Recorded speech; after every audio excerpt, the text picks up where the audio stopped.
Selamat pagi anak-anak.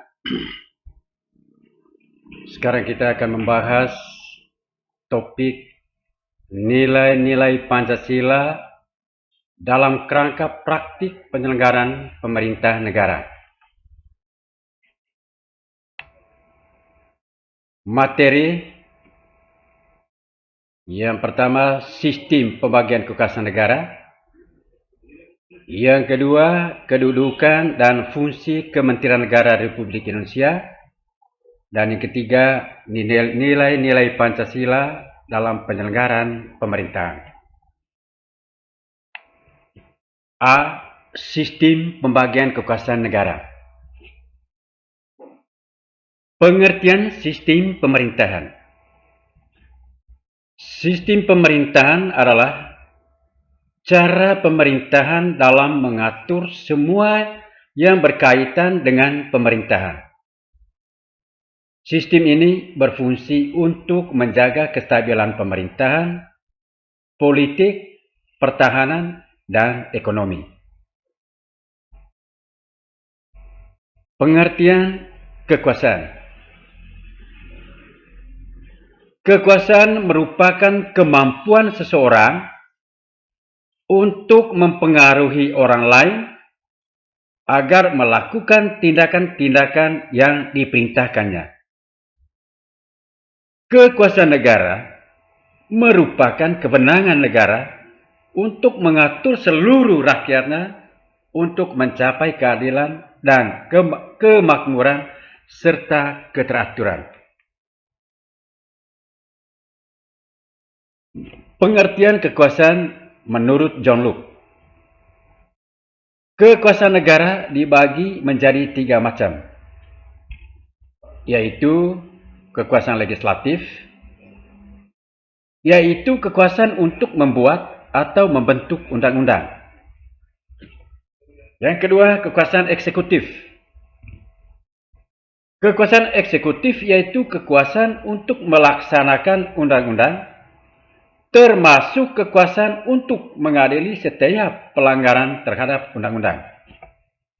3. Kekuasaan federatif, yaitu kekuasaan untuk melaksanakan hubungan luar negeri. Yang berikut menurut Montesquieu. Menurut Montesquieu, kekuasaan negara adalah yang pertama kekuasaan legislatif, yaitu kekuasaan untuk membuat atau membentuk undang-undang. Yang kedua, kekuasaan eksekutif, yaitu kekuasaan untuk melaksanakan undang-undang. Dan yang ketiga, kekuasaan yudikatif, yaitu kekuasaan untuk mempertahankan undang-undang, termasuk kekuasaan untuk mengadili setiap pelanggaran terhadap undang-undang. 2 konsep pembagian kekuasaan di Indonesia. Yang pertama adalah pemisahan kekuasaan. Kekuasaan negara itu terpisah-pisah dalam beberapa bagian, baik mengenai organnya maupun fungsinya. Setiap lembaga menjalankan fungsinya masing-masing. Contoh negara yang menganut mekanisme pemisahan kekuasaan adalah negara Amerika Serikat.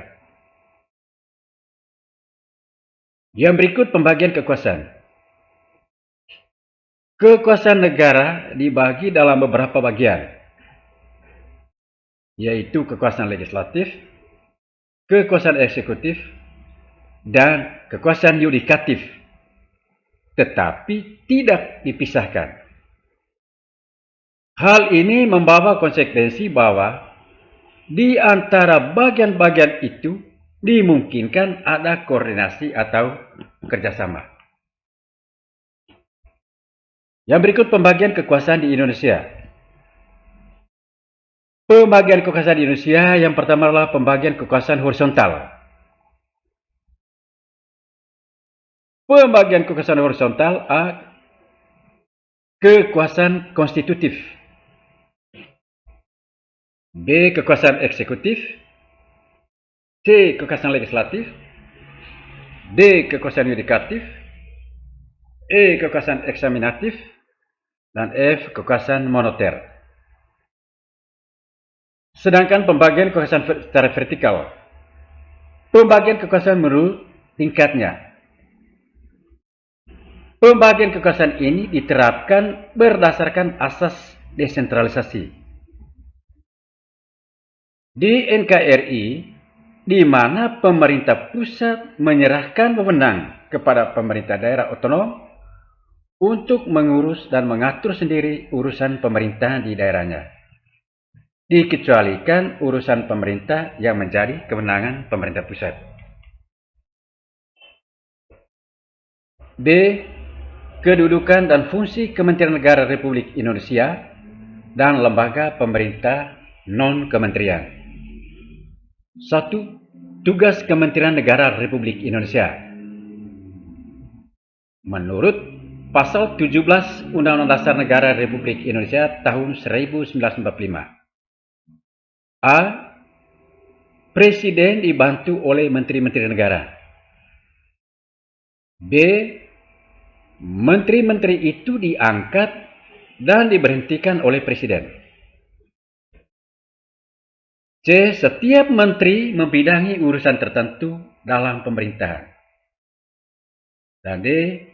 Pembentukan, pengubahan, dan pembunuhan Kementerian Negara diatur dalam undang-undang. B. Klasifikasi Kementerian Negara Republik Indonesia.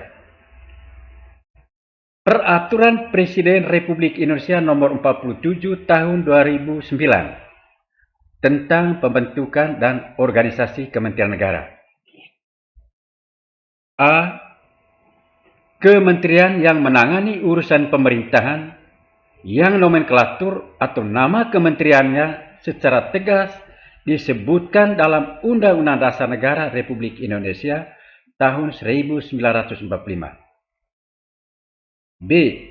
Kementerian yang menangani urusan pemerintahan yang ruang lingkupnya disebutkan dalam Undang-Undang Dasar Negara Republik Indonesia tahun 1945. C. Kementerian yang menangani urusan pemerintahan dalam rangka penajaman, koordinasi, dan sinkronisasi program pemerintah. Selain kementerian yang menangani urusan pemerintah di atas, ada juga kementerian koordinator yang bertugas melakukan sinkronisasi dan koordinasi urusan kementerian yang berada di dalam lingkup tugasnya. Kementerian koordinator. 1. Kementerian koordinator bidang politik, hukum, dan keamanan. Yang kedua, Kementerian Koordinator Bidang Perekonomian. Yang ketiga, Kementerian Koordinator Bidang Pembangunan Manusia dan Kebudayaan. Yang keempat, Kementerian Koordinator Bidang Kemaritiman.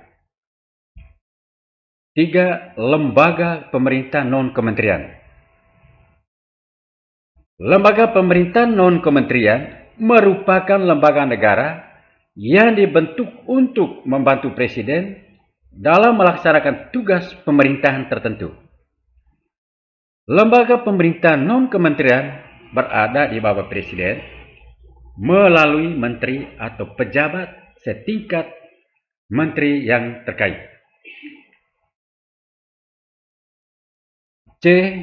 Nilai-nilai Pancasila dalam penyelenggaraan pemerintahan. 1. Sistem nilai dalam Pancasila mengandung serangkaian nilai, yaitu ketuhanan, kemanusiaan, persatuan, kerakyatan, keadilan.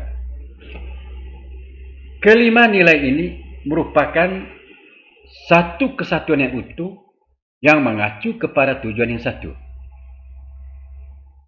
2. Implementasi Pancasila yang mengandung 3 tata nilai utama,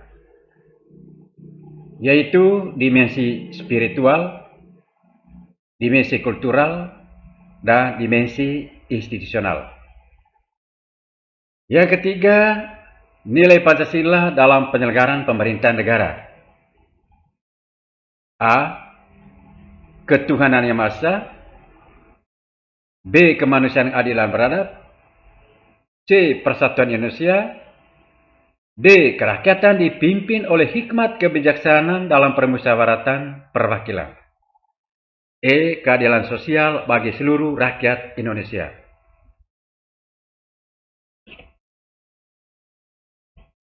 Demikian pembahasan untuk topik yang pertama.